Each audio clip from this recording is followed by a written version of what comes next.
Parfois, pour aller de l'avant, il faut faire marche arrière.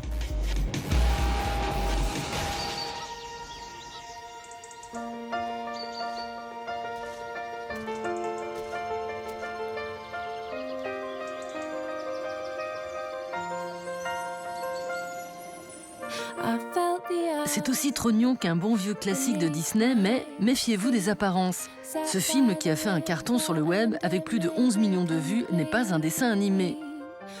Derrière ce trompe-l'œil qui raconte l'histoire d'un ours découvrant la magie de Noël, deux surdoués de l'animation, un pinceau dans une main, un PC dans l'autre, le français Yves Gélin et le britannique Elliot Deer.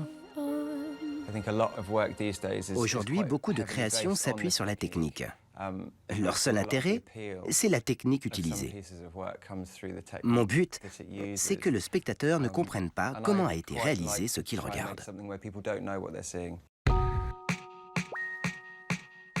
Si l'ours et le lièvre ressemblent à un vieux cartoon, c'est qu'on trouve derrière ces dessins la patte du créateur du Roi Lion, Aaron Blaise. C'est lui qui a réalisé les 4000 planches originales, imprimées et découpées au laser, puis intégrées dans de vrais décors entièrement faits main. Chacune de ces installations a ensuite fait l'objet d'une capture en stop motion, la technique privilégiée par Yves et Elliot, qu'on croyait pourtant perdue dans la préhistoire de l'animation.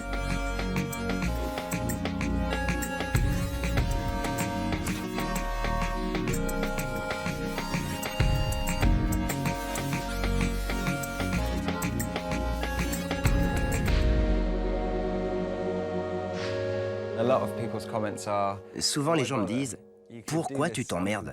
T'aurais pu faire ça sur un ordinateur en 2 fois moins de temps. » Mais on ne l'a pas fait. Et on n'avait pas à le faire. Pour mener à bien ce projet, on a dû convaincre les gens qu'il fallait le faire comme ça, parce que la nostalgie est au cœur de ce projet. On risque de paraître ringard, c'est plus une question de feeling que de résultat à l'écran.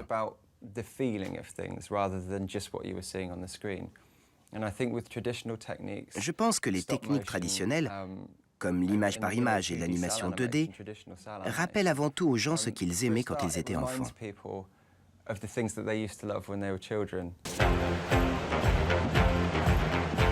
À seulement 25 ans, Elliot Deer s'est déjà fait un joli nom dans l'animation. Fils de charpentier, diplômé de l'université de Bristol en 2007, il est aujourd'hui représenté par de grands studios comme les londoniens de Blink Inc. Son premier coup de maître remonte à 2011 quand Elliot se voit confier la réalisation de 3 clips pour le duo folk King Creosote and John Hopkins. Pour la première vidéo, intitulée Bubble, le réalisateur s'enferme durant 5 jours en studio et accouche d'un film d'animation hybride où se mêlent prise de vue réelle et images en 2D.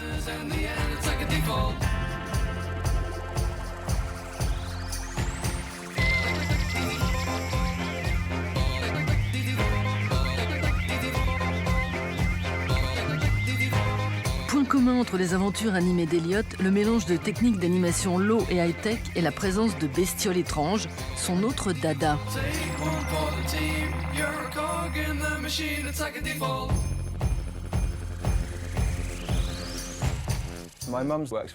Ma mère travaille avec les personnes âgées. Elle a été auxiliaire de soins en hôpital et en maison de santé. Elle adore prendre soin des animaux. Notre maison a toujours été pleine de chiens, de hérissons. On avait une tortue, un pigeon tombé du nid. J'avais une chauve-souris quand j'étais petit. J'ai toujours été entouré de bestioles.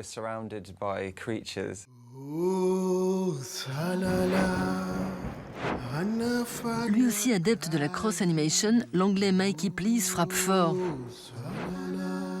Sa matière favorite, la lumière. Adepte du do-it-yourself, cet ancien élève du Royal College of Art exploite le principe du light painting en jouant avec les sources lumineuses et des objets animés à la main.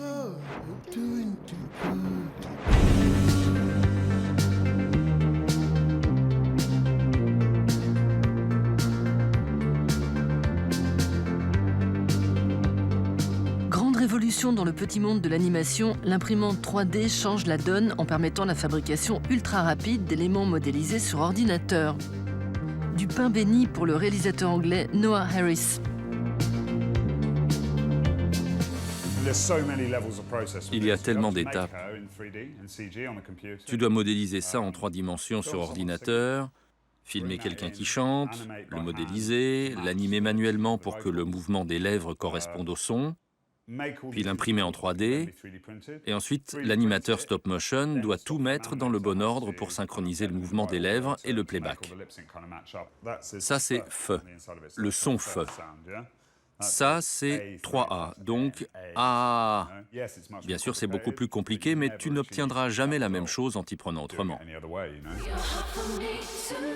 Résultat, ce clip d'animation pour le producteur de house music de Bristol, Julio Bashmore, dans lequel une étrange androïde voit les différentes parties de son corps s'animer selon chaque piste musicale.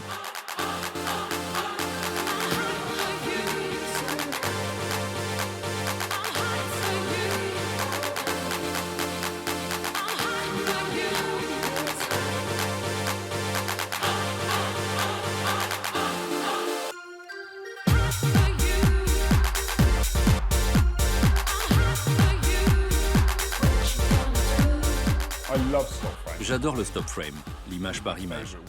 C'est la façon de bosser que je préfère, même si c'est parfois compliqué. J'essaye toujours d'y apporter quelque chose en plus. Je ne suis pas dans les jolis personnages, les trucs mignons ou enfantins. C'est pas pour ça que je fais du stop frame. J'utilise cette technique parce que j'aime son côté physique. Par exemple, ça pour moi c'est une pièce de design graphique à laquelle on a donné vie.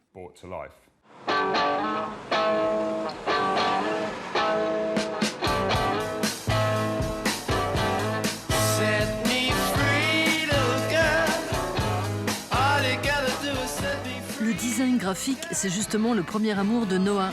Après ses études, il apprend l'animation sur le tas au sein d'une boîte de production télé.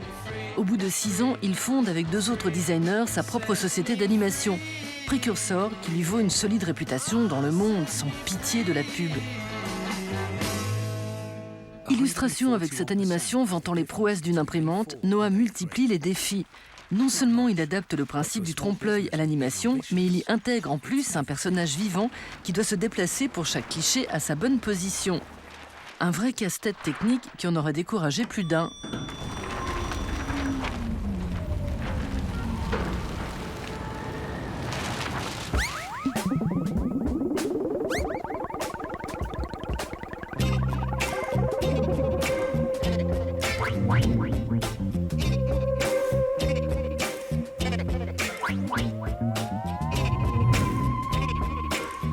Pour Noah, le troublion de l'animation, le défi le plus insurmontable, c'est de convaincre ses clients.